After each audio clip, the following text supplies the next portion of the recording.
And we are sending good thoughts out to French actress Catherine Deneuve, who suffered a minor stroke this week, but apparently is recovering. But sending good thoughts out for her full recovery. One of the all-time great Ron Doms of the movies. Yes, not just beautiful. Umbrellas of Cherbourg. Oh my gosh. I know. Aside from being a beautiful movie, it really is a beautiful movie. Yeah. What is she, maybe 16, 17 in that movie? I don't know. Like 19. Really maybe. young. Yeah, super young. Ridiculously young. And she's just so mature in that movie, and always has been. She, she's from that era. Her, Bardot, they're all from the same. Yeah. But Jeanne Moreau's a little bit older. Yeah. But she was never a kitten, a sex kitten. No. As beautiful as any of them. No. But never a sex kitten. No. It was always the sort of intelligent thing that she had going on. And a lot of that is owed to, I mean, she kind of came up with, along with her sister, who is in The Young Girls of Rochefort with her, and then her sister died in that horrible car accident prematurely. Would have been a big star as well. Yeah. Was already on her way. Was a bigger actress at the time. Very, very sad. But Catherine Deneuve still with us, still acting, still absolutely wonderful. So sending all of our good thoughts out. We got a big show this week. We have an interview with the filmmakers of The Swan Princess, which is out in a 25th anniversary Blu-ray, which we'll be talking about a little bit later, and which I have a great story that goes along with that. But first, we mostly got new movies, and then we have a lot of catalog stuff, like a lot of catalog stuff. Most of it Kino. Kino has come out just with an unbelievable blitz of material in the last few weeks, and it's really an extraordinary bunch of stuff. So we want to put all of that on your radar, and I'm just going to dive right into it. I did want to ask you about something. Oh yeah, go ahead. It's getting me that time of the year where we start to get swag. Oh yeah, because yeah, it's award season. Yeah, there was some big awards. So last night over in Santa Monica, something.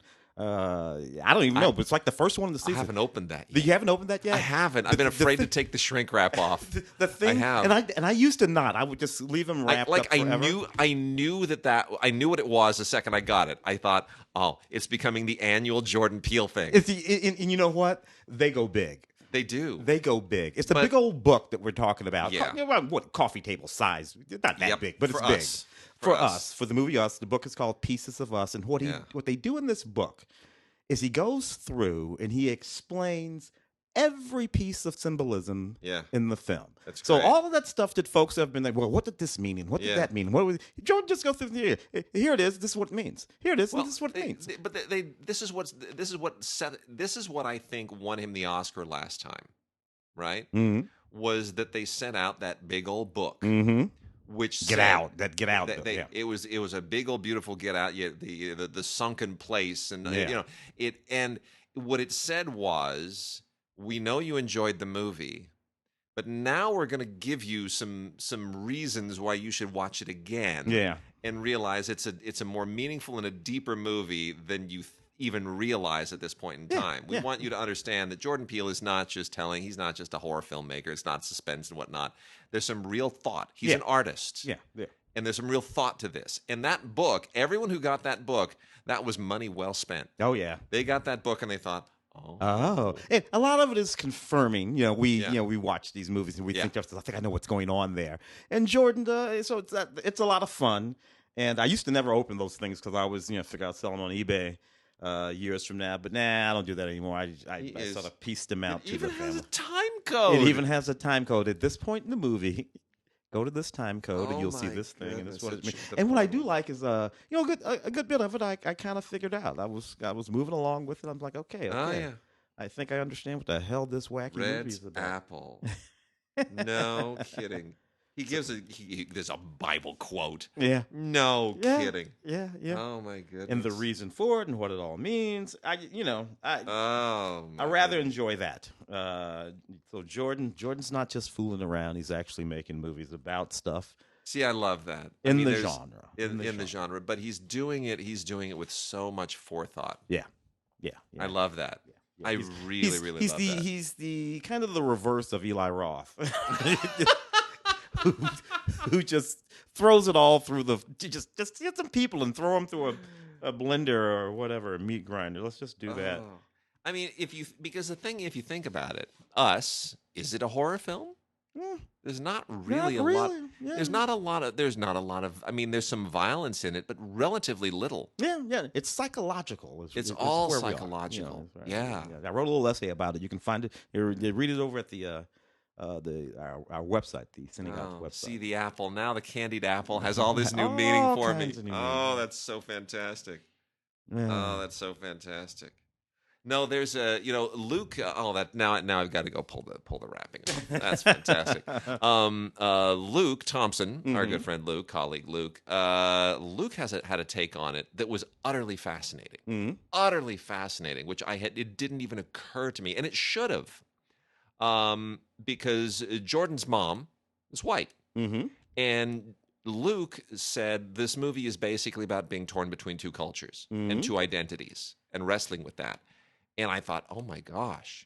And Luke's understanding of it, he said, because that's where I came from. Because, Luke's from Ireland. And so he grew up here with this kind of, he had an Irish education and upbringing and then, adapting to America. And there's a certain pull on that in that same sense. So he feels the same thing. And I thought, well, hell, I'm half German. I grew up with at family gatherings where I couldn't understand a word that anybody was saying. I relate to that too. On a certain level. Anyone who has sort of a biculturality, or if you're biracial, or if you sort of come from two conflicting worlds, is going to relate to that. That should have dawned on me. That duality thing, when you look at those scissors, that's it. That's it. The scissors. Duality thing, and they don't work at all unless they're together. Yeah. A pair of scissors that's broken apart is really like a completely useless thing. So that duality thing is going on there, and he's definitely speaking to that. Even in a deeper way than just the race, the mother and the father thing, it's just what these dualities bring. One side of the duality brings you all kinds of things. Yeah. So living, because his mother is who his mother was, Jordan grew up on the Upper East Side of Manhattan. Yeah.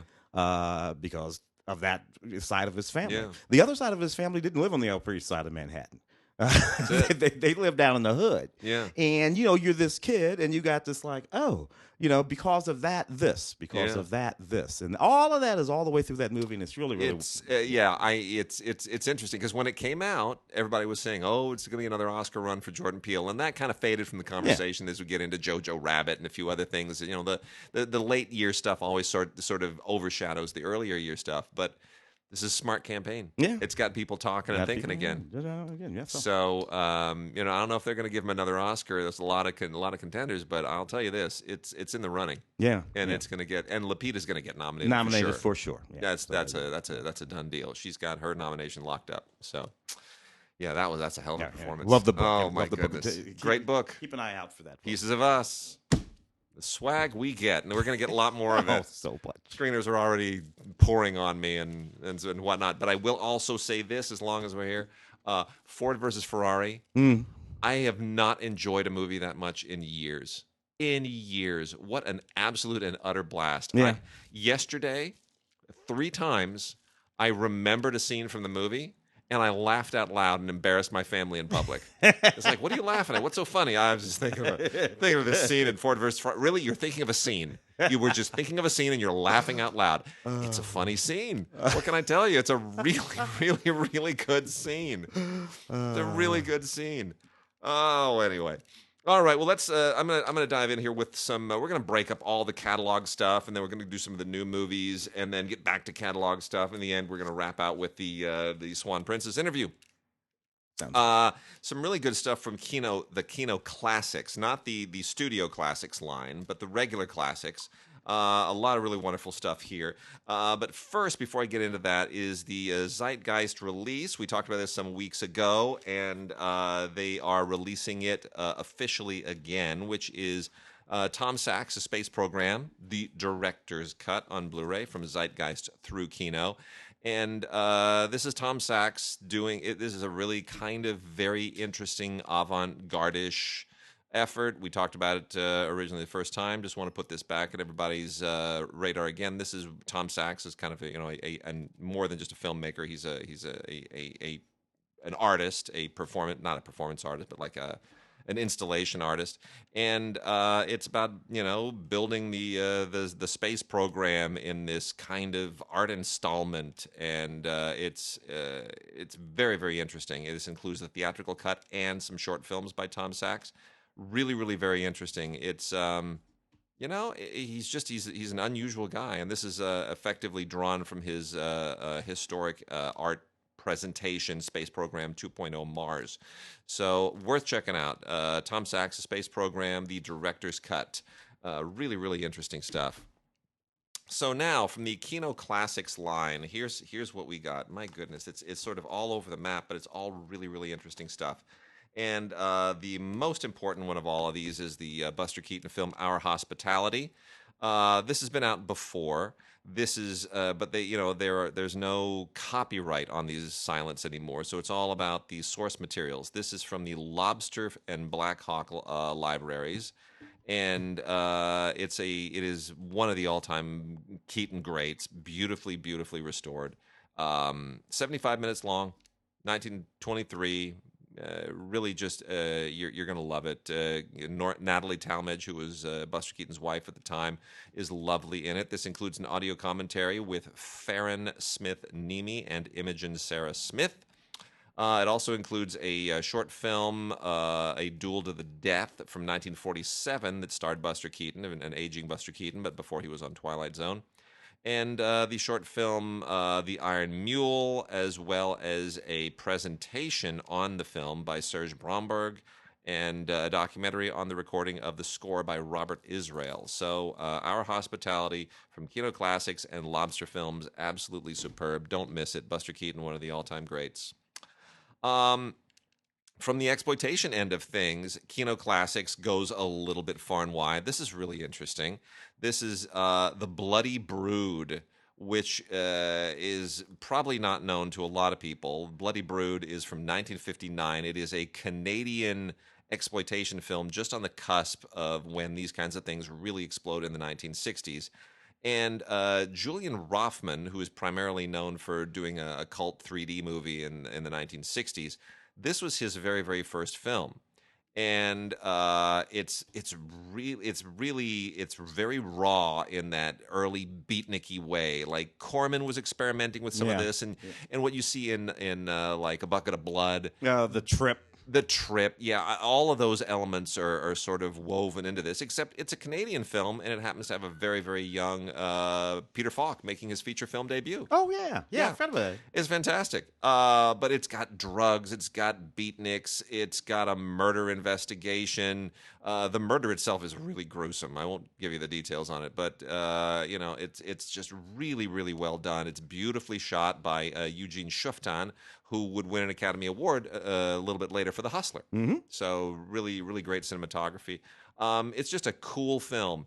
And there's a little featurette in here, a 60-minute featurette, that's all about how this kind of fits into the beatnik culture of the time. Audio commentary by Paul Karup of Canucksploitation.com and film historian Jason Pichonsky. I had no idea that Canadian exploitation films had an actual name. Like Australian exploitation films are Ozploitation. Yeah. Japanese, they called them Japsploitation. Yeah. Black exploitation, we have that here.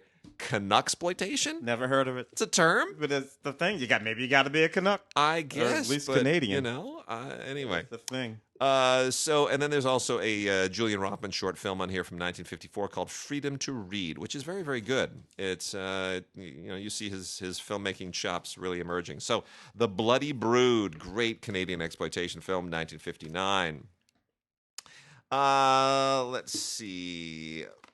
As long as we're on exploitation and things that are sort of nominally exploitation, Roger Vadim, the one-time husband of Jane Fonda, among others, typically known for doing sort of exploitation-like films, but on a certain level is also a real filmmaker, made some real movies. And one of them was Dangerous Liaisons, or in the French title, Les Liaisons Dangereuses, starring Jeanne Moreau, we just talked about earlier, and Gerard Philippe. And this is also from 1959. One of the more interesting French films of the time, because it's like a contemporary adaptation of Dangerous Liaisons. It contemporarizes it. It's basically the same story that we know, except it feels a little bit more lascivious in a modern context. Yeah. All the manipulation and the play. When you take the powdered wigs and all the Renaissance-y kind of stuff away from it, it now it feels just sort of dirty. Kind of dirty. I think about that Valmont and Dangerous Liaisons. You know, that one. I don't know. That one is just a little bit skeezier. But here's the other cool thing. The other cool thing is that the French were nuts about jazz at this point in time in the 1950s. More nuts about jazz than Americans. Yeah. And you have that, we all know Louis Malle's Elevator to the Scaffolds has that great Miles Davis score. Well, Roger Vadim, not to be outdone, said, well, I'm just going to go and get Thelonious Monk to do my score. And you know what? The one thing that prevents this from feeling just really dirty is that Thelonious Monk music. It makes it all so sophisticated. It does. It does. It just puts a different veneer on it. It takes you away to that moment in France when, you just kind of want to go to a little underground smoke-filled club and just listen. Listen to some brother from Tennessee. Which is where they all went. Yeah, they all New went Orleans. to work. Yeah. As long as we're on French films, Bertrand Blier, wonderful filmmaker who I had the privilege of interviewing some years ago, did the wonderful, wonderful movie Buffet Froid, which is otherwise known as Cold Cuts, made in 1979. This is an archival interview with Blier on it. This is a very, very dark comedy with a young Gerard Depardieu in prime form, along with Bernard Blier, the director's father, and Jean Carmet. It's really, really a very macabre film. Depardieu is this guy who keeps people keep dying and he keeps stumbling across the dead bodies. And it's really and that winds up. There's a thing with a knife. I won't tell you exactly what happens, but he winds up getting sort of caught in a Hitchcockian spiral. Just an ordinary guy, and the question is, what's going on? And Bernard Blier plays this police inspector that lives next door to him, and who gets kind of drawn into this. And then you throw in Jean Carmet, and I'm not going to tell you what role he plays, but it winds up kind of going into this completely and totally bizarre direction. It is very representative of what French films were in the 1970s, as they're trying to sort of outgrow the new wave and do something different. And you have people like Godard who went completely off the rails and just started making these non-linear, non-narrative, nonsense movies. And everybody else is trying to kind of do something new. Yeah. And this is one of those things. Blier is not a new waver. He's kind of a child of the new wave. Yeah. And he's looking to take French cinema in a new direction. And this is one of those great movies that did that. We also have Jean Renoir's La Marseillaise, made in 1938, which is an interesting time because it's just shortly before World War II breaks out and the Nazis invade France. But nonetheless, this is a really, really wonderful, epic telling of the French Revolution. La Marseillaise is the name of the French national anthem. And this was funded by a public subscription service. Not sure if that's some kind of Kickstarter-y early yeah, something like that. But anyways, very, very interesting way it was funded, and it's a very accomplished film, very unusual for Renoir. It's much more epic and sort of less intimate than you would normally expect from him. But it is nonetheless a superb film from his body of work. And some good extras on here, too. There's an archival interview with Jean Renoir and an audio commentary with Nick Pinkerton, who's a film critic, kind of like us. Yeah. And then lastly, from the Kino Classics line is The Eagle, starring Rudolph Valentino. Great movie star who made relatively few movies, but they're all famous, and this is one of them. This is a 2K restoration from the original 35mm Elements. It has an audio commentary on it by Galen Studlar, and an Alloy Orchestra score, a brand new score for it. It's pretty terrific. The movie was made in 1925. It is, of course, a silent, and it takes place in 18th century Russia. It's just it's a straight up epic romance, very kind of Dr. Zhivago-y. But the great thing about it is that you really do see precisely why Valentino was and remains a great star. There's just something about that face and that presence that is incomparable. Couldn't make the transition after Sound, one of the many, but boy, what a really terrific movie this is. The Eagle by Rudolph Valentino, fantastic restoration. A few some movies. new stuff. Yeah. There was which some of the stuff is actually pretty good, and I'm glad we're getting a chance to talk about it here now at the beginning of awards season, so we can draw some attention to these things, including this little film called The Weekend, a film by Stella Meiji that stars Shair Zamata, who of course we know from Saturday Night Live. Where she was very funny there, among many other places. This was a neat little movie that I thoroughly enjoyed. It's about a young comedian, Shasir, and she's doing comedy, a stand-up comedy when the movie starts. And she's basically telling a story about how she was with this guy for several years, and then they broke up, and then now he has this new girlfriend, fiance, and how he keeps trying to get her to be friends with his fiance, so they can, they just maintain this friendship, and about how she hates it. And then we begin this movie where we see this young comedian go on this road trip with who? Her boyfriend and his fiance. Nice. So she's telling these really neat stories about what's actually happening in her life. What's wicked is that on stage they're so funny. In real life, they're absolutely horrified as they're happening. And it's just a really, really sassy movie. Turns into a bit of a love triangle. I thoroughly enjoyed it. DeWanda Wise in the film, as well as Kim Whitley playing her mother in this wonderful little movie. Special features include a commentary with the writer-director and the lead actress in the film. Check that out if you get a chance. She's funny, Shasir. No matter where she is, she's just absolutely hysterical. I do not know why we needed an Angry Birds 2 movie. The first Angry Birds movie was unnecessary so far as I was concerned. You know what? I couldn't. The first one was so bad. Yeah. I just don't. And I like the game.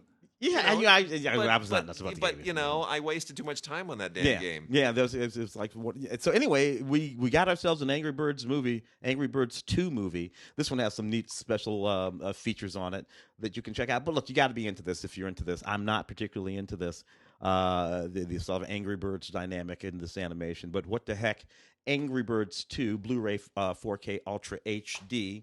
Shia LaBeouf had a movie that came out a week or two ago called Honey Boy that was very interesting, a sort of dramatic telling of his own life story as a young child actor being raised and taken care of by his father, a rodeo clown who was extremely abusive. And it kind of explained a whole lot about Shia LaBeouf, a young actor who gets himself in a lot of trouble with this and that. Watch that movie, Honey Boy. Before that, though, earlier this year, he was in a highly titled little movie called The Peanut Butter Falcon, which is a wonderful little movie. That got, and I haven't watched that yet. It got rave reviews, including from me. From almost no marketing. Really almost nothing. Yeah. One of the things about the film is that the young lead of the film is a young fellow with Down syndrome. Jack Gottenstein is his name, and Zach is just wonderful in this movie. He plays this young man who keeps running away from this home where he's staying and has this caretaker, and he runs off and he hooks up with Shia LaBeouf's character, and they go on this sort of road trip, except that it's not a road trip, it's a river trip because they have a raft, and they sail down the Mississippi. This is what this movie is. It's Tom Sawyer and Huck Finn. Oh, no kidding. And I'm watching this movie, I'm like, wait a minute. This is Tom Sawyer and Huck Finn. This is why it's clever, though.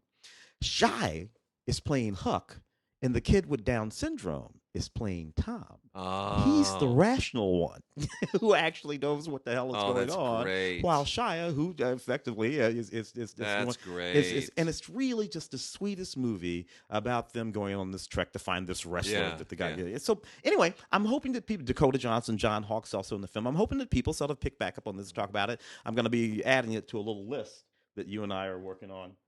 For a whole bunch of film clips. For the Peanut Butter Falcon. A few special features. Zach's story, the making of the movie, and which is really, really interesting because it gets behind a little bit and tells you a little bit about who that young man is, who is a wonderful actor. And this is how I know he's a wonderful actor, because a lot of times we sort of confabulate these things with, maybe they're just... no, he's a wonderful actor. I'll tell you why. He has timing. He has comedic timing. This kid makes faces, and he would be so. Gotta watch it. You gotta watch the movie. You gotta watch it, especially for award season, right? Yes, you think it's gonna get some love? I think that kid in particular ought to get himself a Best Actor nomination. Want to knock off a few of those? Yeah. So Kino Studio Classics. So in the Kino Studio Classics line, they just cut a deal with a studio that clearly wants to get rid of a couple of brands. Now we're talking about Disney. Disney, why would Disney want to shed any brands? Disney's all about brands. Yeah. Well, Disney is all about Pixar, Lucasfilm, Marvel, and Disney. The two brands that they kind of want to get rid of are the ones left over from the Eisner-Katzenberg era, which were the more serious movies, notably Touchstone and Hollywood Pictures. Hollywood Pictures, yeah. Yeah. So Touchstone was about real movies, things like Dead Poets Society. Yeah. And Still sort of family-oriented. Yeah. Hollywood Pictures went a little closer to the R. Yeah. Hollywood Pictures was a little bit crazier. They wanted to be, a little close to the R. So we got a bunch of Touchstones, 6 Touchstones and 1 Hollywood Pictures title here that have been licensed to Kino. The Hollywood Pictures one, Tim, tell me if you remember this one.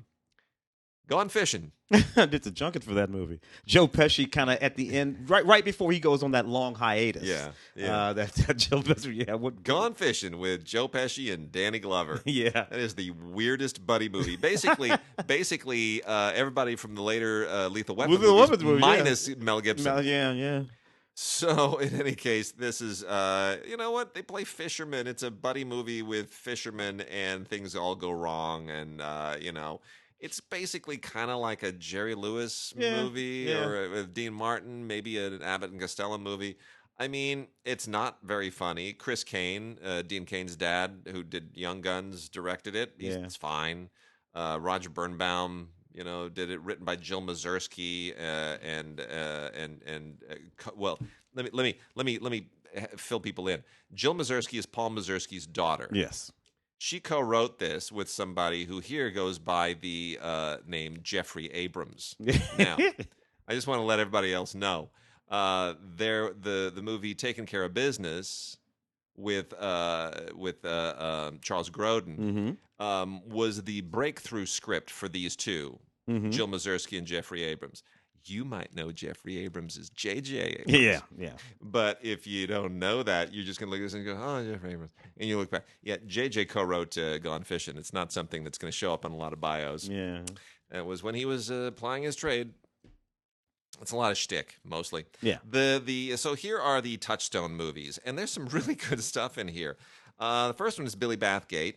Did the junket for that? I'm going to have done the junket for all of these. Now, Billy Bathgate was a little bit noteworthy at the time. It kind of came in the wake of Bugsy and the movie Mobsters, and it was the same group of characters that were showing up in all these movies at various points in their lives. Some focused on one, some focused on the other. Meyer Lansky and Bugsy Siegel and all these characters. There was a moment in the early 90s. What is that, 90? Yeah, 91. 91, yeah. And they're all show Dutch Schultz, who also showed up in the Cotton Club. Yeah. I mean, all these characters from that particular point in time are showing up in all these movies. Everybody was kind of obsessed with exploring that particular milieu of gangsters. Cotton Club was the first one to do it, and then all the rest of these show up. Dustin Hoffman plays Dutch Schultz here. Yeah. Much less intimidating Dutch Schultz than James Remar in the Cotton Club, who's a complete psychopath. Yeah. But he's still good. Bill Duke did one back then. Yeah. Bill Duke did do one. Hoodlums. That's right. And Tim Roth played Dutch Schultz in that movie. Yeah. There were a ton of them. They were all over. All over the place. And then in Mobsters, which is the one where they're all young. Oh yeah, well they're all with young. Christian Slater. Patrick. What's his name? Yeah, Simpson, whatever. So anyway, the thing now, this is not a great movie. It's got a lot of issues, but a lot of great people are involved in it. And Nicole Kidman, for those who care, does have a nude moment. I won't call it a nude scene. It's a nude moment. I care. Yeah. Which a lot of people consider one of her career highs for all kinds of strange Young reasons. Nicole Kidman did fantastic naked. Nobody's taking that away from her. There you go. But what a great cast. Nicole Kidman. Lauren Dean plays the title character of Billy Bathgate, by the way, who's young Lauren Dean, unknown at the time, relatively speaking. Yeah, he's a young guy who's working for Dutch Schultz. Yeah. That's basically it, which is sort of what Richard Gere did in the Cotton Club, too. But he's it's all through the eyes of this young kid as he's flirting with mobsters and whatnot. Directed by Robert Benton, one of his last films, the director of Kramer vs. Kramer. Written by Tom Stoppard, the great Tom Stoppard, Brazil and Empire of the Sun, and many fine plays. Based on the E.L. Doctorow book, E.L. Doctorow, who wrote Ragtime, Nestor Almendros, who legendarily won an Oscar for shooting Terrence Malick's Days of Heaven. So I mean, a lot of amazing people are involved in this. Mark Isham wrote the music. Bruce Willis shows up in this thing. I mean, it's a very impressive collection of people. It's just not a very good movie. Yeah. It just doesn't all hang together. It tanked at the time. It tanked at the time, yeah. Steve Martin, Simple Twist of Fate, which he wrote, which is an absolutely charming film. Yeah, it also tanked at the time, but nevertheless. Story of a single dad. It's very, very serious. People expected it to be funny. It's actually quite reflective and directed by Gillies McKinnon, the great Scottish director who hasn't done enough since. But yeah, this is a passion project for Steve Martin, all about parenting and human relationships, and it's a more serious film than what you normally get from him. Gabriel Byrne also very, very good in that. We've also got Life with Mikey with Michael J. Fox, co-starring Nathan Lane, Cyndi Lauper. Sort of the post Back to the Future Michael J. Fox, who's a little bit more grown up. Yeah. But still close to one of his last big sort of like A pictures. You got to really love Michael J. Fox to love this movie. Well, I dug the premise of that movie. He was an agent who had once was a child actor. Yeah. And of course, Michael J. had been a child actor. And now he's sort of like this failing agent of child actors. Yeah. And there's a little girl in that movie who cracked me up. She's vicious little girl. She's fine. I don't get this movie. You never did care for that one? James Lapine, the great stage director, directed it. Scott Rudin co-produced. Just not my favorite movie. Here's an odd tidbit about it. Alan Menken did the score. Oh. Like, when was the last time Alan Menken did the score for a non-animated film? Yeah. Saving the best two for last, and then I'm going to make mention here of Newport South, which is a really unusual Touchstone film, one of the very last from 2001. This was produced by John Hughes, or executive produced by John Hughes, and written by James Hughes, his son. That's why. Not a John Hughes film, but it's got some interesting performances in it from some up and coming actors, notably Todd Field, who of course would go on to be quite a great director of things like In the Bedroom, and directed by Kyle Cooper. It's like a high school thriller, and it's one of those it's like prep school as horror movies, except not in a prep school. This is just a suburban Chicago high school, but it's just I don't know. It tries to say too much about society, and it tries to use the school a little bit too much as a metaphor for the greater world. It's very ambitious, but it's an unusual movie. Kind of vanished, and Touchstone vanished with it. It's Newport South. I did not do the junket for that. I don't think there was one. Here are the two great Touchstone films that I'm going to recommend this week. New York Stories, which is a wonderful film with basically an anthology by Woody Allen, Francis Coppola, and Martin Scorsese. Absolutely delightful. Life Without Zoe is the Francis Coppola film, which was the first big film thing that Sofia Coppola did. She co-wrote it with her dad, and Vittorio Storaro shot it. Nestor Almendros, previously noted, shot the Martin Scorsese short, which was written by Richard Price. And the one that most people seem to like the most is Oedipus Rex, R-W, like Rex, like you wreck a car, which is Woody Allen's. And it's a totally weird, unusual Woody Allen fantasy story that almost goes up there with Zelig. And that one is shot by Sven Nykvist. So worth noting is not only are these three shorts by three particularly great filmmakers, they're also three great efforts by amazing cinematographers. The Scorsese one with Nick Nolte playing the mad artist is also a favorite of a lot of people. But I think the whole thing is still terrific. 1989, New York Stories, really, really a very underrated film. And then lastly, as long as we're on the Scorsese subject, is Martin Scorsese's Kundun from 1997. Came out roughly right after the horrible Brad Pitt. What was the Brad Pitt thing? Oh, 7 years in Tibet. That was it. Yeah, about Thor. What's his name or whatever? Yeah, Heyerdahl or whatever. It wasn't Thor, but Thor, the Austrian explorer. Yeah. Anyway, which was nominally about the Dalai Lama through his friendship with this Austrian explorer at the time. Scorsese just said, I'm just going to go with a straight biopic. It's actually a very, very good film. It gets ripped on a lot. Melissa Matheson, who of course wrote E.T., did the screenplay. Roger Deakins shot it. It is a gorgeous looking film. It has a lot going for it. It's an unusual Scorsese film, but it is really, really good. And I would love to have a more elaborate version of it, but this this is as close to a special edition as you're going to get. Audio commentary by Peter Tonguette. There's an interview with Martin Scorsese, interview with Philip Glass, who wrote the score, interview with Melissa Matheson, and then a bunch of documentaries and featurettes. And the documentary itself, In Search of Kundun, which is feature length, is amazing. There's also an interview with the director of the documentary, so you get a featurette on.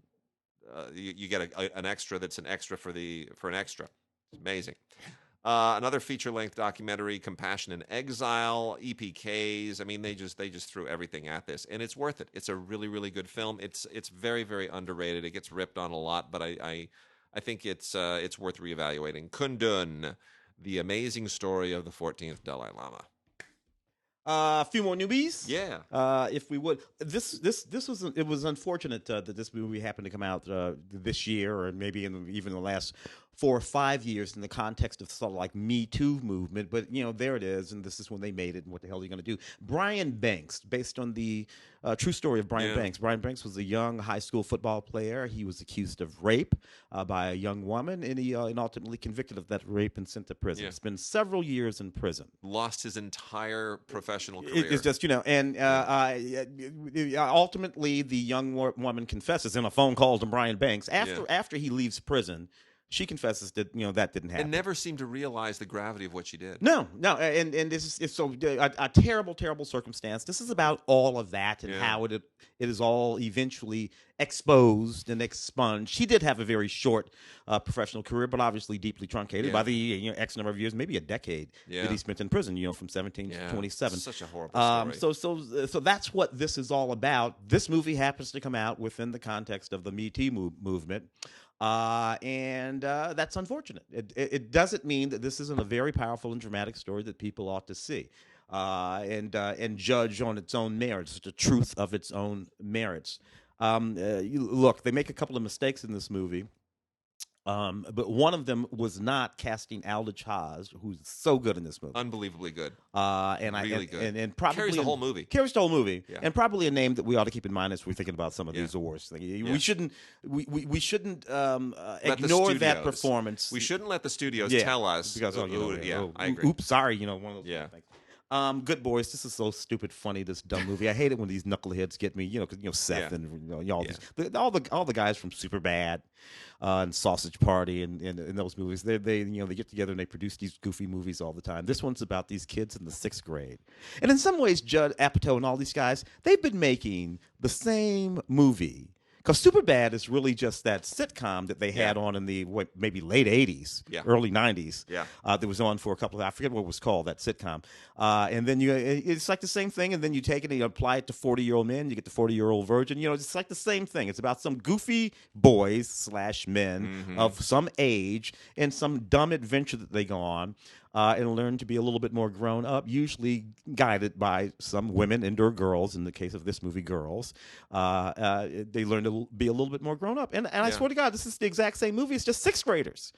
Instead of it being 40-year-old men, it's 6th graders. At least the 6th graders are supposed to be done. This is R-rated.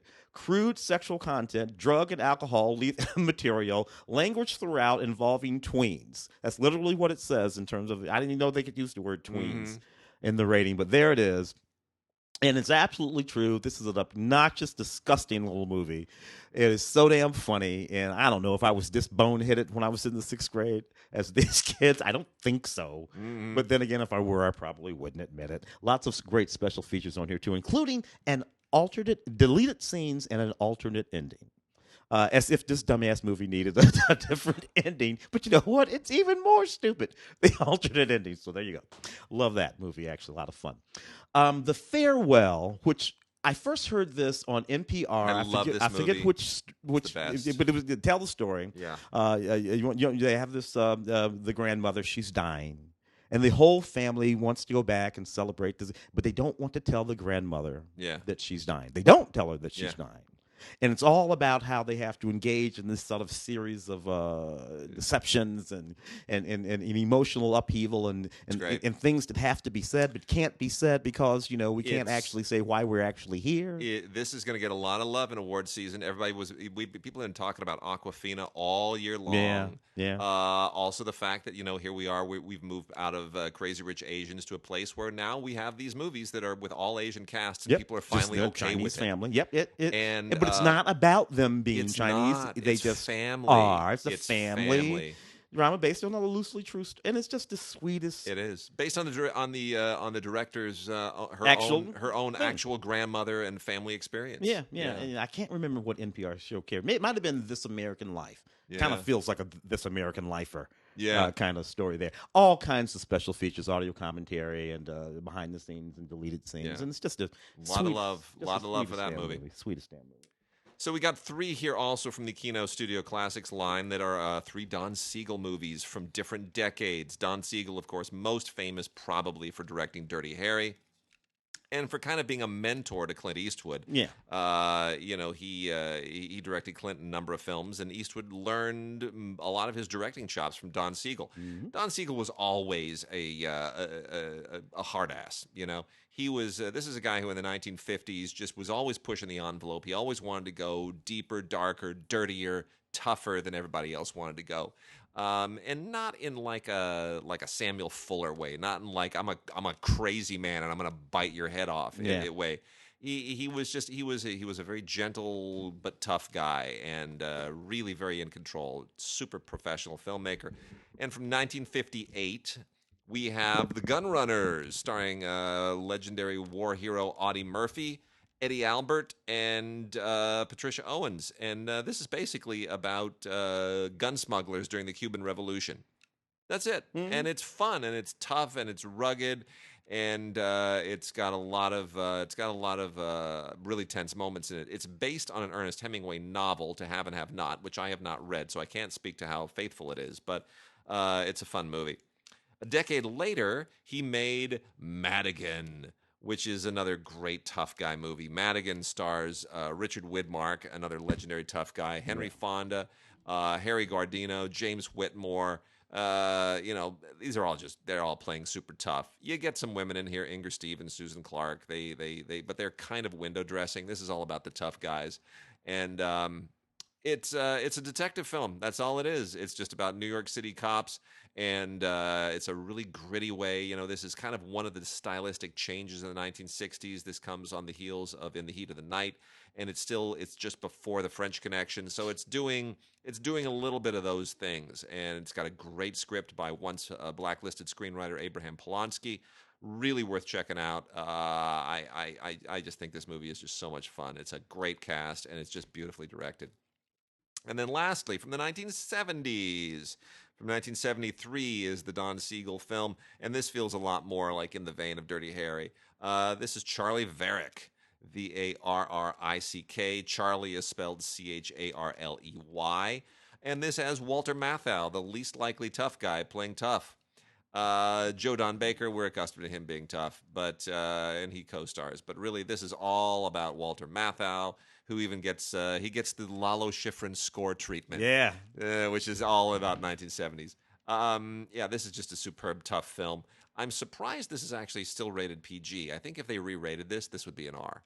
I gotta be honest. I think in 1973 this was PG, but today, with as skittish as everybody is, this would at least get a PG-13. And you even get Andy Robinson showing up in this, who Siegel also used in Dirty Harry, most famously as Scorpio. So Norman Fell. I mean, it's a great. It's fun watching all the faces kind of pass around here. And the story is basically a mano a mano between Charley Varrick and Joe Don Baker's mafia hitman. Charley's a crook. He's a very shrewd career crook, and they've sent a hitman after him. There you go. That's it. 3 by Don Siegel. Sweet. A couple more of these? Yeah. Let's see. Safe, and the way they structured the title of this was meant to be a television series. It ended up being a movie. It's SAF3. So that's what it looks like when you look at it. But you just call it safe when you see it. And this is actually pretty good, particularly here in Southern California where we've been living. This is set in Malibu amongst the sort of fire rescue team. These guys, Dolph Lundgren, J.R. Martinez, and all these guys are this fire rescue team, smoke jumping kind of guys who are leaping into the fire and pulling people out. And you know what? Given what we've been experiencing, even up until this weekend, this very weekend, right there, the Barham fire, right where I used to live there, I got some respect for these guys. Oh, they did an amazing job last couple of weeks. Yeah, and this is a big hero movie with gritty guys with square jaws and a couple of gals with square jaws who have to get the job done, but understand that maybe sometimes one of them might not come home. And from there you can probably figure out what the rest of the television series / movie is about. Pretty good. No special features to speak of. Got a movie called Bliss, which is about this young artist who's getting all this sort of critical acclaim. Everyone wants to know about what her next project is going to be, and it's just all this pressure. And she is working on a thing that she believes will be her masterpiece, but she gets stuck, blocked. Starts doing all kinds of crazy things to break that block: drugs, wacky sex, all this kind of stuff. Spirals into just a turmoil. But it does in fact inform her art. It's a neat movie that speaks to that sort of idea of where art comes from. I don't like the idea that we always have to associate great art with some sort of turmoil and drugs and alcohol and all that. I think that's crap. Best painter I ever knew was that guy who used to paint on PBS. Ross, I think Gary Ross, I think it was his name. Yeah. Coolest, calmest guy with the fro. Remember the guy with the fro? Yeah. He might have been a little high, but I don't think so. I think he was probably straight and just painting, man. Just painting. Pretenders, a James Franco film. If you look up James Franco's, he just makes I can't keep up. For a while there, I sort of appreciated the way he would lend his name to other folks' projects. Yeah. Because if you get James Franco in your movie, you're probably gonna get your movie made, and they'd make these $35 movies. James would walk through them, do this, that, or the other thing, be pretty good, but it would really be about those filmmakers.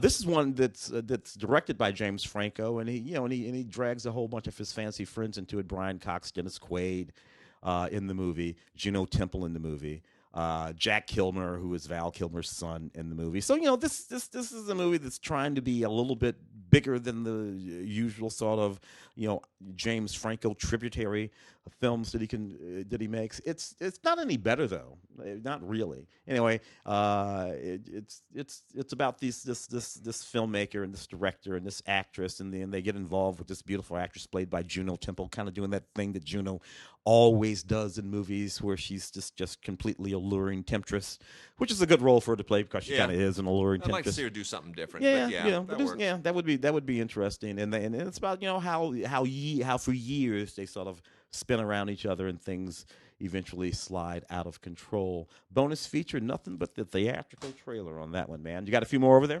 Yeah, let me jump onto some stuff from the 70s, including a couple of AIP Sam Arkoff classics. Ooh. Starting with those Street People with Roger Moore and Stacy Keach. And this has one of those taglines I always love to read. The hunting season has opened in the naked city. What does that even mean? I don't even know what that means. So Street People is one of those movies that Roger Moore made to try to prove that he could do something other than James Bond, only to prove that he really couldn't, and that when he tried, he just wound up being either James Bond or Simon Templar and everything. He kind of only had that one gear. I mean, he played James Bond as Simon Templar. Yeah, frankly. Yeah. Anyway, it's why he got the job, because he was basically playing Bond on television. Yeah, it's crazy. Anyway, this was a Sam Arkoff production, which meant that it didn't have a lot of money behind it. Co-written by Randall Kleiser of Grease and Blue Lagoon fame, along with Ernest Tidyman, who we know from a lot of blaxploitation classics, and directed by Maurice Lucidi, whom I've never heard of. I have no idea who he is. It's one of those Italian sort of mashup movies. It's almost like a spaghetti western, only with gangsters. That's it. Anyway, it's a whole mafia deal gone wrong and a heroin thing, and they gotta somehow go from Sicily to San Francisco and other locations where I'm sure Sam had some cheap locations. Sam, I'm so glad I got to meet him several times. Yeah, once you get past Stacy Keach in the credits, you got Roger Moore, Stacy Keach, Every name after that is Italian. It's crazy. Every name after that is Italian. Return to Macon County from 1975. This feels like too late for this film. Feels like it should have been 1965. In any case, Return to Macon County is noteworthy only because it has a very young Nick Nolte and a shockingly young Don Johnson in it.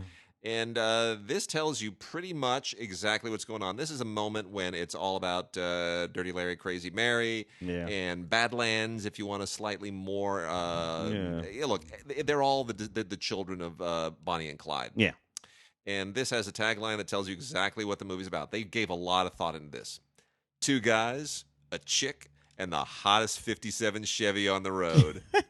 There it is. That's what it is. Throw in some guns, and you're on your way. Anyway, this was basically a sequel to Macon County Line, which is a much better movie. But it's okay. It's fine. It kind of pushes some of the same buttons in a less disciplined way, and that's all you got to know. So they're going to go compete in these drag races, and they pick up a waitress played by Robin Mattson, and next thing you know, they're now in trouble with the law and all the rest of it. So, but fortunately, they have a fast car. Let's see. I got a couple over here. This film cracks me up a little bit. It's called The Art of Deception. Richard Ryan. Nobody ever heard of. And the conceit of this film is that a criminal organization has developed this virus that will allow it to gain control of the minds of everyone on the planet. The whole damn planet. Not the city, not a country, not mind control. We want to. Now, this is like a conceit from almost like a cartoon. I mean, mind control. This guy, the hero of the movie, a secret agent, must decide whether to save everyone on the planet or his wife, who has been kidnapped. So it's like, that's his big choice. I could save everybody on the planet, all 7.5 billion people on the planet, by the way, which would include his wife, or just his wife. That's the stakes that they set up in this movie. That's ballsy. Those are some ballsy stakes that you set up in a movie that costs $1.95 with nobody in it, with a black Corvette on the cover of it. Nevertheless, there it is. This big ass movie, lots of special features, including the red carpet and the making of and the promotional trailer and all kinds of neat stuff. So these guys are gutsy. I will give them that. I got a couple more. You know what? Let me throw the rest of these 70s ones out there. So more from the 70s, Nightmare in Badham County by John Llewellyn Moxey. Big cast in this one. Deborah Raffin and Chuck Connors. I love Deborah Raffin. Tina Louise and Lana Wood, sister of Natalie Wood, Ralph Bellamy. I mean, it's a good kind of B-ish cast for 1976. And remember, everything changes in the following year. Star Wars comes out, and the whole business flips on its head. But they did a new 2K master of this. It has a really, really good look to it. Does a really good job of highlighting Frank Stanley's cinematography. John Llewellyn Moxey, good, strong director of the day. Got another. There's sheriffs in all of these things. This is about these girls played by Deborah Raffin and Lynn Moody, who are just they just run afoul of this horrible, horrible sheriff in this small town played by Chuck Connors, who accuses them of being prostitutes, and they wind up going to this women's prison, and that's where they have to somehow cope with this horrible, horrible injustice that's been inflicted on them because they made the mistake of driving through Badham County. Yeah, there's a lot of metaphor in this as well. It is an exploitation film nominally, but it's got a lot of really, really relevant stuff in it. Also got a couple of Jeff Bridges performances, young Jeff Bridges, in two very interesting films. Winter Kills, directed by William Reichert back in 1979, is still quite an interesting movie, especially if you're a Jeff Bridges fan. He plays the son of a tycoon here, played by John Huston, and half brother of a U.S. president. And there's an assassination story. There's a thing that vaguely is based on the Kennedy assassination. There's a whole kind of a Cuban angle to this. it's quite elaborate and far-reaching, and it does a pretty decent job of elaborating on the novel by Richard Condon, who wrote The Manchurian Candidate. But it's a little bit hard to sort of wrap yourself around. It's a very, very far-reaching movie. But the reason you really want to watch this, it was shot by Vilmos Zsigmond, who had just recently won an Academy Award for shooting Close Encounters, and has a great score by Maurice Jarre. And it has some really interesting extras on it, including a William Reichert and Jeff Bridges reunion talking about the film and why it's relevant. And that's very, very interesting. Oh, dude, Anthony Perkins, Eli Wallach, I know. Toshiro Mifune. It's a sprawling, very far-reaching movie. It's really attempting to make a novel, to sort of wrap itself around all these ideas. Not quite so ambitious, but very fun. The late Michael Cimino wrote and directed Thunderbolt and Lightfoot with Clint Eastwood and Jeff Bridges and George Kennedy too. George Kennedy's a lot of fun in this. But ultimately, you know what? I love the beginning of this movie with Clint Eastwood as a preacher, and then next thing you know, he's ripping off his collar and he's getting out on the lam with the guns and teaming up with Jeff Bridges, and they got big guns and they're gonna rob things, and it's a great, like, cool crime guy movie. Yeah. They don't make these anymore. Movies that sort of celebrate the you can't make these anymore. Nah, you can't, because they kind of celebrate the criminal. But boy, it's a lot of fun. This movie used to show all the time on television on ABC, and it's really fun rediscovering it. 1974's Thunderbolt and Lightfoot. Written and directed by Michael Cimino with Clint Eastwood, Jeff Bridges, and George Kennedy. Lots of fun. I really highly recommend it. Review stuff. Let's wrap those up. A couple of these. Let's see. I got a movie here called Bare Knuckle Brawler, which is kind of a neat film just in terms of what it's about. Danny Trejo pops up in this movie. It's about this guy whose brother is a cop, goes into the underground fighting world. And trying to uncover some criminality that's going on there. His brother is killed. He comes home and he goes into the underground fighting world to try to figure out who killed his brother, of course, and figures out that, in this world of no holds barred, bare knuckled fighting, the only thing you could do is try to stay alive. It's actually a pretty brutal movie. It lives inside this world. These movies used to come out all the time in the middle '90s when the Ultimate Fighting world sort of first popped up, and all of those Ultimate Fighting guys would show up in this movies. Oh yeah, constantly launched 2 or 3 careers. Yeah, more than that, like a dozen. Yeah, so like in this genre anyway. Actually, pretty cool. The bonus features include a couple of deleted scenes. 47 Meters Down, a sequel to the 47 Meters movie. In this particular case, you have these young women. They're going to go diving on this sort of deep sea ruin. They go down there and they realize that they're in this like crazy shark feeding ground, and they have to all sort of figure out how to hide inside these little crevices and corners and figure out how they're going to get themselves back to the boat before their oxygen runs out. And basically you got a lot of cute gals getting eaten by sharks. I don't know why folks like that kind of thing, but they certainly do. Special features include a audio commentary with the writer-director Johannes Roberts, and a little featurette all about the making of the film and why those sharks look so real. Super cool. Got some stuff from Arrow Academy, and the regular Arrow video releasing line. Arrow Academy, always the higher end stuff, and in this case, they got a great one. 1954 is The Far Country, one of Anthony Mann's great westerns with James Stewart and Ruth Roman. So here's the deal. Jimmy Stewart and Walter Brennan are a couple of guys during the Klondike Gold Rush and the beautiful cinematography in Canada. They went to Canada and shot this.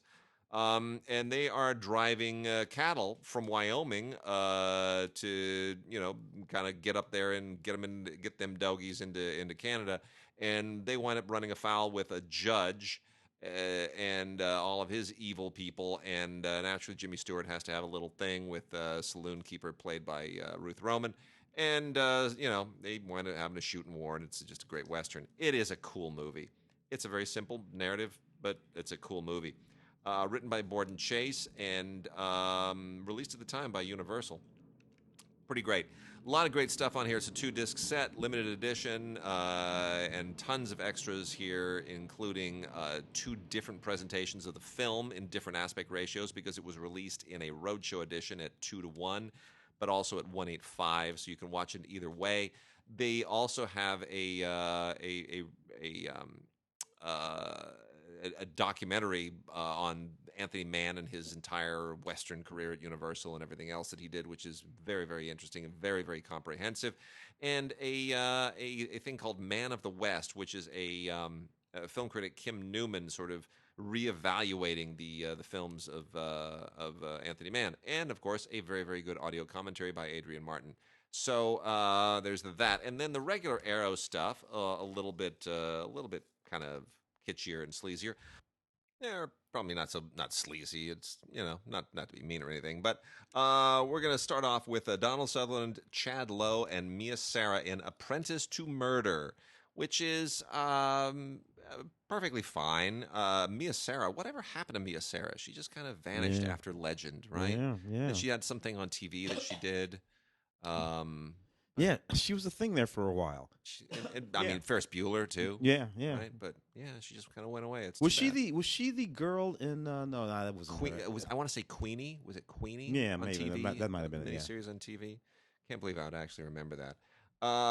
Anyway, look, it's called Apprentice to Murder. There's a murder in it, and there's an apprentice, and that's kind of all you need to know. Donald Sutherland plays this kind of folk healer who runs afoul of the people around them, and there's kind of everything goes in a really macabre line, and things get a little dark and sleazy. Can't really say it any other way. This is a special edition, has some interesting stuff on it. There's an audio commentary by Brian Reisman. There's a new video interview with Kat Ellinger, the film author and film critic, about the genre of religious horror, which is kind of a genre, I guess, if you can sort of include things like The Believers and The Exorcist and stuff like that. Yeah. The Omen, even The Omen would probably qualify for that. And makeup supervisor gets an interview on here as well. So there's that. And then there's also 2 other films from Arrow, Flowers in the Attic, which has kind of a cult following because it's based on a rather famous book from 1979, which had all kinds of sequels and sold millions and millions and millions of copies. The subject. I mean, you get into some pretty icky child abuse stuff with the subject matter here. Flowers in the Attic is, Louise Fletcher is a scary lady in this. Let's just say that she's scarier than she is in Cuckoo's Nest. She's the worst grandmother ever, and she's the last grandmother that you ever want to be locked up in the attic of. That's bad grammar, but anyway. Young Christy Swanson also in this thing. Jeb Stewart Adams from The Goonies, and I don't recommend it, but it has a cult following for a reason. And lastly, Hitchhike to Hell from Arrow. Hitchhike to Hell is it was directed by Irvin Berwick, who is kind of a cult director, and I don't really know anything about Irvin Berwick. He'd made a movie called Malibu High, which didn't exist when the movie was made. It does now. Very weird. But he made this in 1977, kind of a late exploitation film of its kind. And it's about a guy who, delivers dry cleaning, and while he delivers dry cleaning, he picks up hitchhikers and he punishes them. That's it.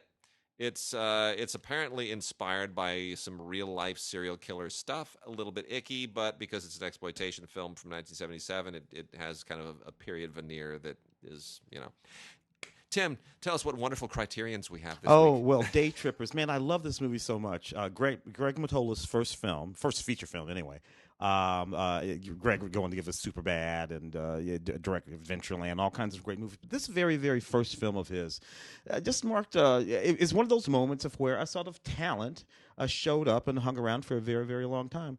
Hope Davis, Stanley Tucci, Ann Mira, Parker Posey, Liev Shriver, Campbell Scott in the movie. It's just this absolutely wonderful little movie about these ordinary people living their lives in this neat little indie film where we wander around with this as they ride around on this train. It's just the sweetest movie. This is the 4K digital restoration approved by the director, Greg Mottola. It's got all kinds of great stuff on it, including commentary tracks from Steven Soderbergh and Hope and Parker Posey and Liev and Campbell Scott. And another short film that Greg made back in 1985. This was just a really neat, good film. Movie. It's a good. It's still one of Mottola's best films. Yeah, it's a wonderful movie. Just the simplest, most wonderful little movie. Parker Posey's so good in it. Yeah, so 1996. Needless to say, did the junket for this.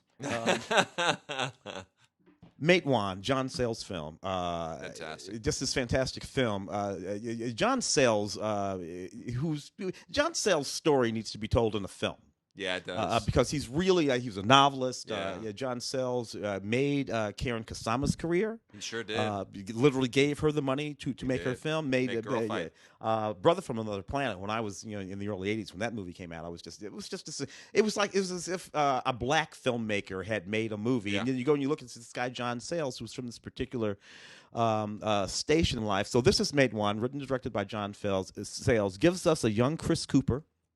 It's in the 1920s, coal mining country. Yep. The coal miners are trying to form a union. The coal mining company doesn't want that union. It's a brutal, ugly time. This is, of course, all historically true.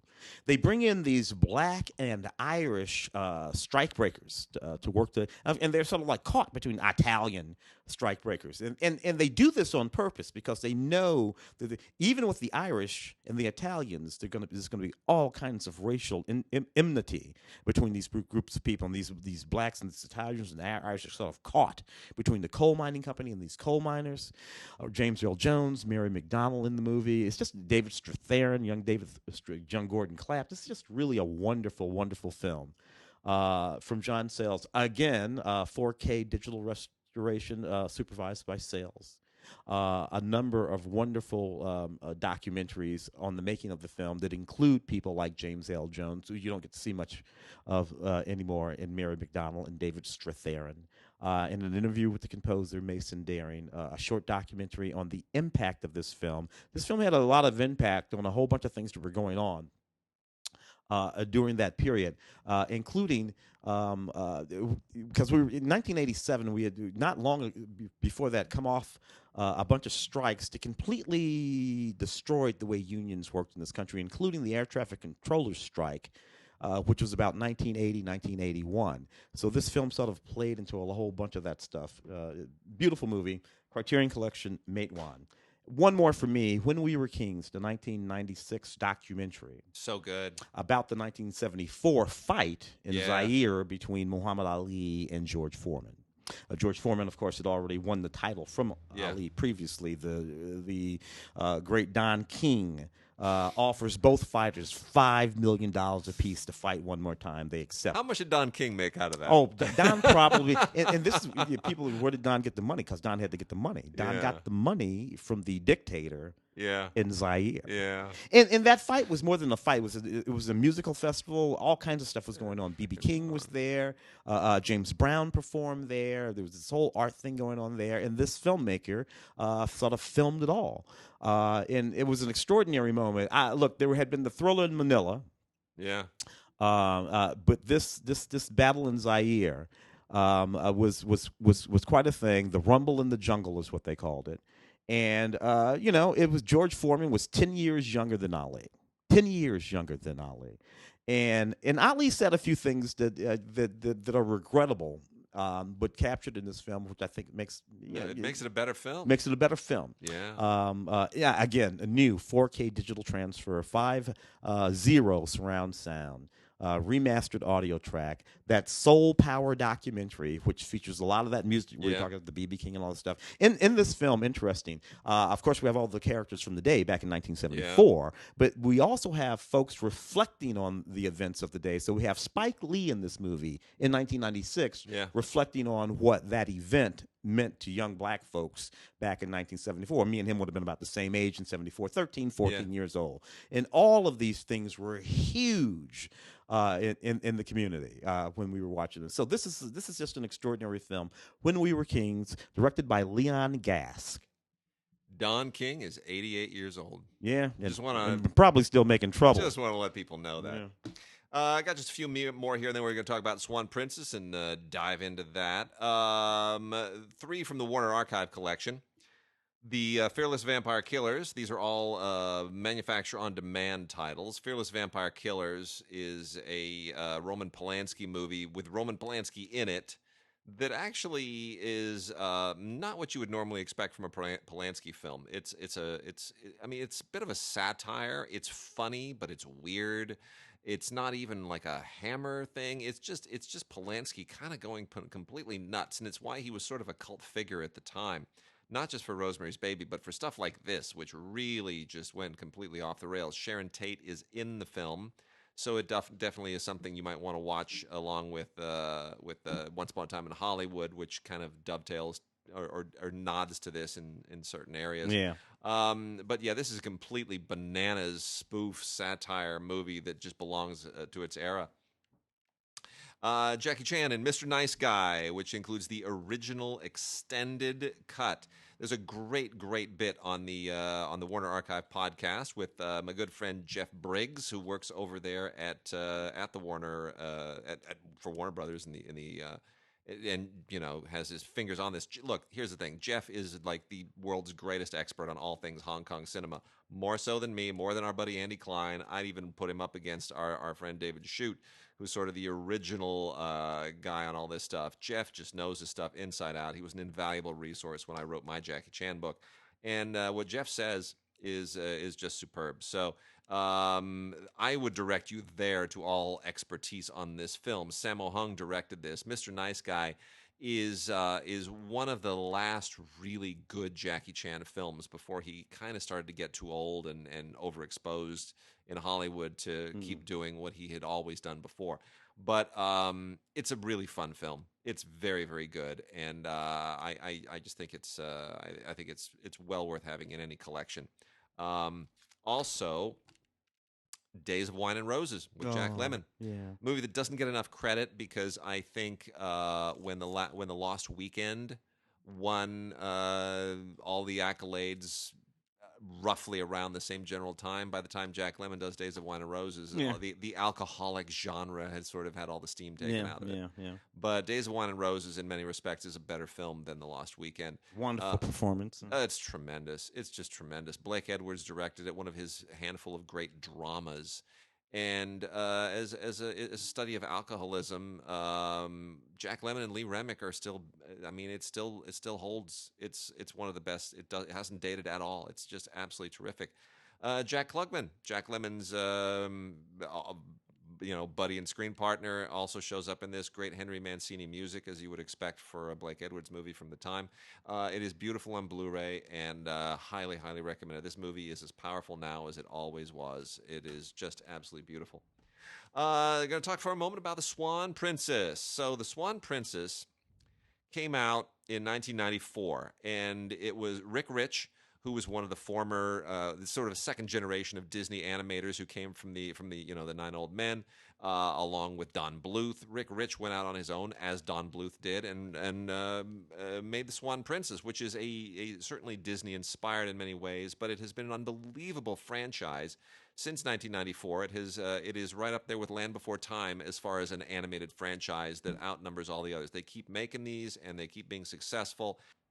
I had a chance to talk to Rick Rich and his producing partner Seldon Young about the 25th anniversary of the film, which is out now in a beautiful, beautiful Blu-ray from Sony, and which can also be found in 4K on digital. There's no 4K on disc, but there's 4K online and download and streaming. So the digital of this is where you get the 4K, but you can also get the Blu-ray, which is gorgeous as well. And I have a particularly interesting relationship with The Swan Princess. They were promoting the hell out of this thing in 1994 when I was at the Cannes Film Festival. And they threw a party there at the castle just outside of Cannes, the La Napoule Castle, where a lot of parties get thrown. The moving picture party used to be thrown there every year. But what the Swan Princess people did at that time is beyond belief. They were promoting the movie. Suddenly, all my press friends and I, my Swedish and Canadian friends, we all got invitations to the party. It's like a formal thing. We sat down. We had the most opulent dinner. It was like you were really in a fairy tale. These incredible desserts that were done up looking like swans. And then there was a fireworks show at the end. You got to stand on the balconies looking out into the ocean, and fireworks were shut off. Most amazing party I've ever been to. I kid you not. It's the most amazing, elegant fairy tale party in the world. And of course, they showed you footage from the movie because you're there to promote the movie. But Rick Rich is a classy guy. Seldon Young, classy guy. They made a classy movie. It still holds up. And they have wonderful special features on this, making up stuff, 5 sing-along songs.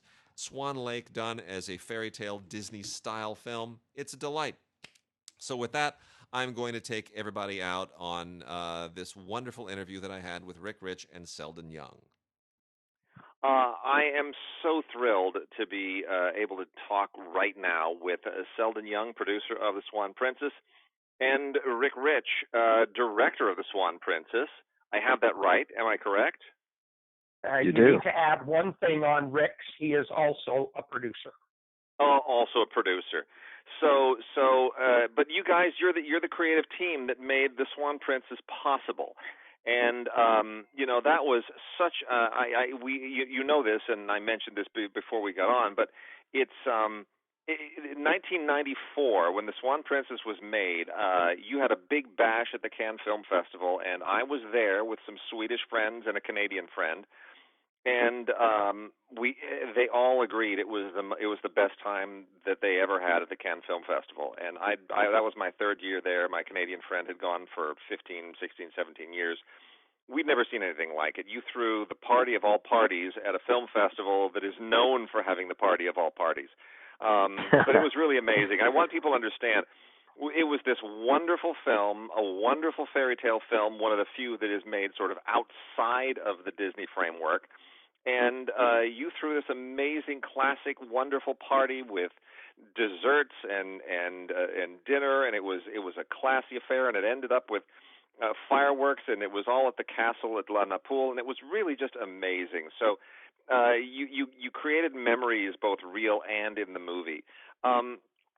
Talk for just a second about the origin of The Swan Princess, when it came to be. Obviously, I'm going to guess that Disney films were an inspiration and that you kind of wanted to elevate yourselves to that bar. But after the other animation that you'd been doing independently, what led from that to this? So before that question is addressed, Wade, I want to respond to the party that was at Cannes and why we did what we did, that we thought that if we could put on something so exquisite, which included all of our characters in costume, in the primary film festival, it would set this film in iconic nature forever.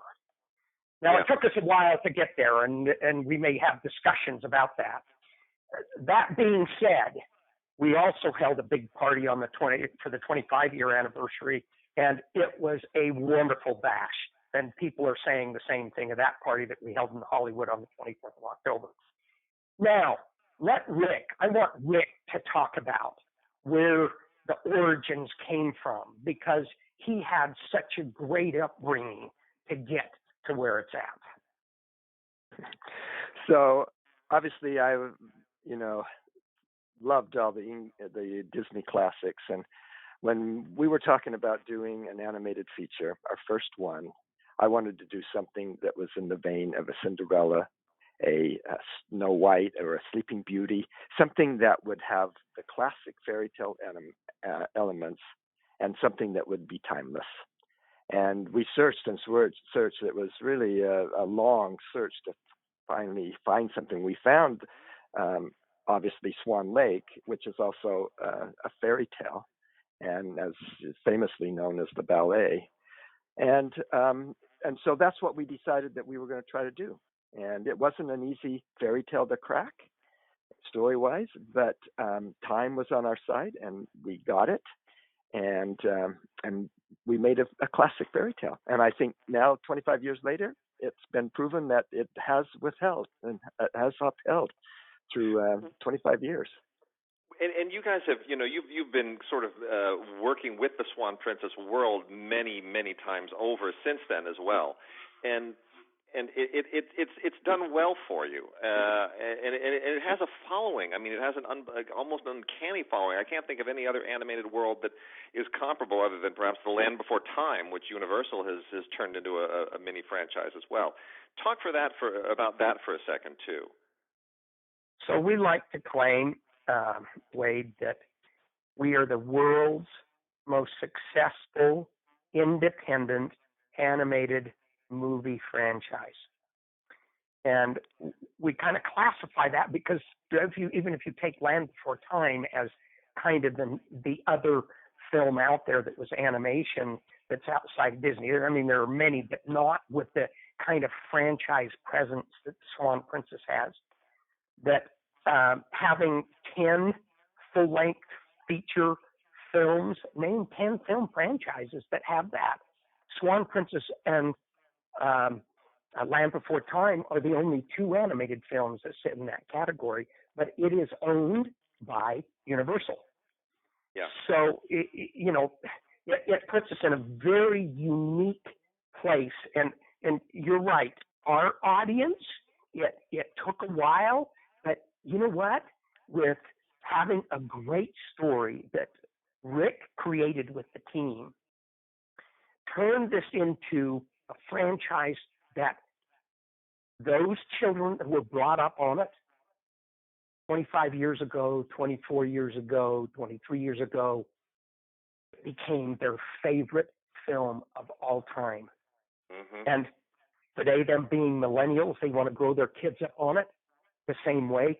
So they're doing the same thing, bringing them up on it. So all of a sudden, we got this presence of hundreds of millions of fans worldwide in about 130 something odd countries. And I know a lot of them, and my friends in Sweden still will email me and say, "You remember that great party?" And that I just love the movie, and my daughter loves it, and it's true. It really has a transcendent legacy. Rick, tell me, here's the challenge that I always kind of wanted to know how you tackled. It's one thing when you're Walt Disney, you're dealing with Snow White or with Sleeping Beauty, where it doesn't exist in another medium to any really memorable degree. You do kind of get to sort of invent it from scratch. But Swan Lake is obviously Swan Lake. Everyone thinks of the ballet. Everyone thinks of that music. It already exists in another medium. How do you tackle a story like that and say, we're going to be faithful to it insofar as people are familiar with it in the other form, but we're going to reinvent it in a way that lets it be its own thing in another medium? How do you that seems to me an almost really daunting challenge, and you pulled it off. How did you tackle that? Well, I think we tackled it by using the classical elements of animation. We needed to, I think the ultimate story is kind of a downer because I think the swan dies at the end. We knew we couldn't do that. And so we wanted to create a love story. So everything that we did was trying to build the love between Derek and Odette and show them in a really strong relationship. And I don't think to this very day that there is a love relationship in an animated feature that comes anywhere near to what we accomplished in The Swan Princess. And I think that's one of the things that has really propelled it and held its interest. The other thing was that we knew we needed to add characters that would be funny and entertaining. And so all of these elements had to be added to the story. We kept the name Odette. We kept the name Rothbart.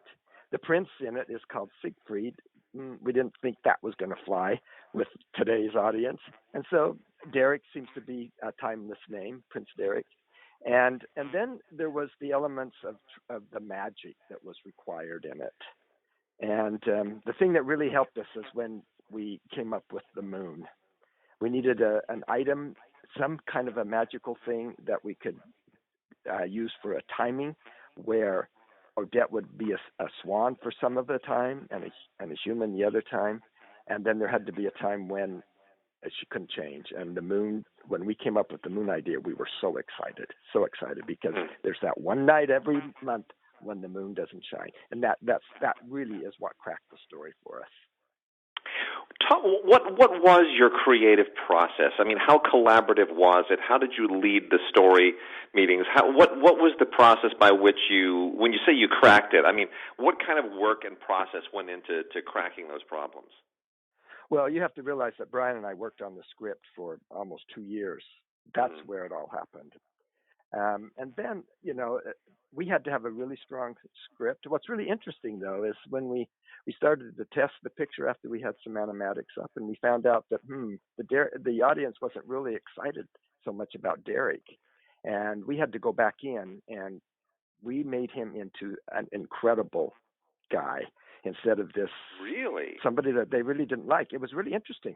Yeah. And so if you look at what we changed, he was the only person left in the kingdom that absolutely believed that Odette was still alive, and he was going to find her, and he was going to practice, and he would never, his mother said Roger says he will never marry anyone, and, except Odette. And so all of a sudden, we turned him into this really kind and absolutely, totally committed to this, and it changed the feeling that the audience had about Derek. Just so I understand, so you had written the script, and then you created animatics, and you did a rough assembly of animatics to represent the story, and it was based on reaction to that you went back and changed the script. Do I understand that correctly? We did. Yep. There was another step, a couple of steps in there. Yes, I'm simplifying it, but yeah, that's simplifying it. Just even as I got involved and our other producer got involved in this entire process, Rick had this very interesting setup in the studio. I thought your audience might be interested in this really interesting setup. That every time we came in to look at the other films that we were doing, that he had storyboards all along, kind of cork boards that he had all set up. And he said, let me tell you where we're at on all the storyboards. So it wasn't animatics first, it was storyboards after they'd written the script, and then they had to rewrite it again and rewrite it again. So it was constantly in that flux of change in storyboarding, and then taken to animatics to be tested. And sometimes in testing, several different times, we were a long ways along, and we had to change sequences of that story, which was very costly. Wow. I mean, and so much of this has changed now with the move to 3D animation and computers. And I think we've lost something too. I mean, I hear this from a lot of people who say that it forces you to be more deliberative when you are shooting film versus digital, when you are typing on a typewriter versus a word processor, when you're editing film versus nonlinear. And it seems to me that animators often feel the same way about 2D hand-drawn animation versus doing it on a computer, that it forces you to be deliberative in a way that you might not be when you can sort of change anything on the fly. Is that your experience as well? Do you feel that we've lost maybe something in the process? Well, we've lost and we've gained. That's the interesting thing about CGI. The difficult thing in 2D animation is always getting the artist that can draw the character on model. That is even at Disney, that is a struggle. That was always a struggle. CGI, you don't have that. You design the character, and no matter what angle you shoot it at, she looks right, or he looks right, or whatever the character is looks right. What you lose, what I think we lose, is the looseness that we're capable to get in the actual human drawing of a character. The human and just running Swan 1 versus what we're doing now in CGI, there is a looseness, there is a broadness. We can change the shape of a mouth to anything we want. We can stretch the body. We can do all of that. And you can't do that in CGI. It gets much more complicated to do that. So there's a trade-off in camera. Camera moves in 2D are pretty much straight in or to the side. They're just pretty much linear moves. CGI, we can make it look just like a live action camera. So there's lots of trade-offs, and both have their strong points and both have their weaknesses. And so let me I guess jump in on this. Yes, let me jump on this too, Wade, because one of the specific things you lose when you're going from 2D to 3D is we're so deliberate in what we do because it takes a lot of time. Realize that we got up to as high as 350 artists that were drawing and painting this. Wow. And all of these people absolutely love what they do. And you're talking about, when Rick talked about 2 years to create the script, you're talking anywhere between 5 and 6 years to get to the point where you can release the film. And so everything deliberate, and the love of what they do comes through to the audience. When you're doing CGI, it's a short period of time to get it done. But I will tell you, even with CGI, the way Rick does it and many others don't, there's a deliberate nature. You're doing storyboarding almost the same way. Some of them do it on the computer. Some of them we have to scan in because they still do it by hand. And so, Rick goes through a process that makes it still has a similar template to the way we used to do 2D. It just has to port off in a faster way, a lot less people, and the trade-offs start to play in. I don't know, Rick, if you want to add to that. Yeah, let me say one other thing that I think is really worth saying, because this really came out at our 25th anniversary party just a week or so ago. We had a lot of our original staff and team came to the showing because we had remastered the picture, and we showed it on the big screen again, and it hadn't been shown on big screen for 25 years. And the most rewarding thing to me was that have the old staff come up and say what a fun time it was working on that picture. They've never had it since, and they'd never had it before. There was a camaraderie, there was a love, there was total dedication. We had something to prove by doing that picture. Every one of us who worked on it wanted to prove something, and it gave us an opportunity to do something that very few at that time had really been able to do. And we look back on it with the fondest of memories, which is really quite an accomplishment. How do you manage when you have 350 artists? I can't even imagine how you manage that. I mean, I know everyone has their different teams and their departments and their roles, but that just seems like a really, really daunting process to keep everyone on the same page and to make sure that you have a cohesive vision. How difficult is that? Well, you have to realize, I had been trained at Disney, and I knew the process backwards and forwards. And so I didn't work with all 350 directly. I worked with my key people, my key animators, my key storyboard artists, right. My key background painters. I only worked with the key people, and then they had their staff that they worked with. And so when you start fanning it down to everyone, it's a very manageable kind of a thing, a very, very exciting kind of a thing.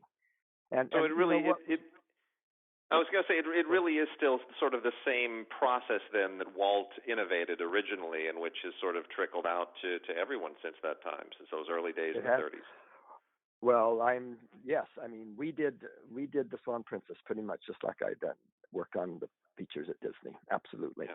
That's exactly how we did it. That's how I was trained. I was trained by some of the, one of the 9 old men. And it was just fantastic. So I had I have great memories and a great appreciation for what Disney taught me. Gave me the credentials to do this. What does the future hold for the Swan Princess as a franchise, as sort of an iconic film, and everything else that's tied to it? What does it hold for the future? What does it still mean to you guys? Listen, we've put our heart and soul into it for the last 25 years, having 9 present films out, along with a 10th that will come out next year. We think, based upon what has happened with our remastering, restoring to ultra high def 4K, will set us for the next 25 plus years. It's a forever film. And there's future opportunity all the way coming down the pike, even to potential TV, which we have something that we're working on there that's a little bit of an offshoot, to what we think could be one of the biggest box office hits worldwide, primarily because you marry the Swan Princess with all those worldwide dancers that know Swan Lake, that also know Swan Princess, that a live-action version like Disney does could be an enormous success. It's just a matter of time. Well, gentlemen, thank you for speaking with me today. And congratulations. 25 years, a film legacy is a rare thing. And, it's rare that people create any number of films, certainly one, much less more than one, that sort of lingers in the consciousness for that long a period of time. So you've contributed something really, really wonderful to film legacy, and I thank you for it, not just for me and on behalf of my friends and my family, but certainly on behalf of the millions of people who have continued to make the Swan Princess a beloved franchise. It's really an amazing achievement. Anything that you would like to add before we kind of wrap this up? Yes. I want to add one real important piece to the legacy. It's our belief, pretty strong belief, and I think we're pretty well right.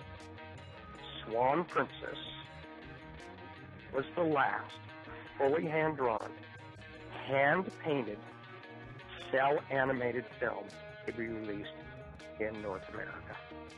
Wow. Yep. That is legacy.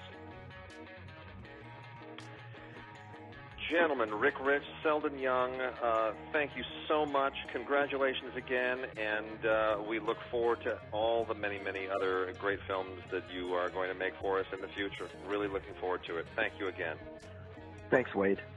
All right. Thank you, Wade. Bye-bye. Thanks.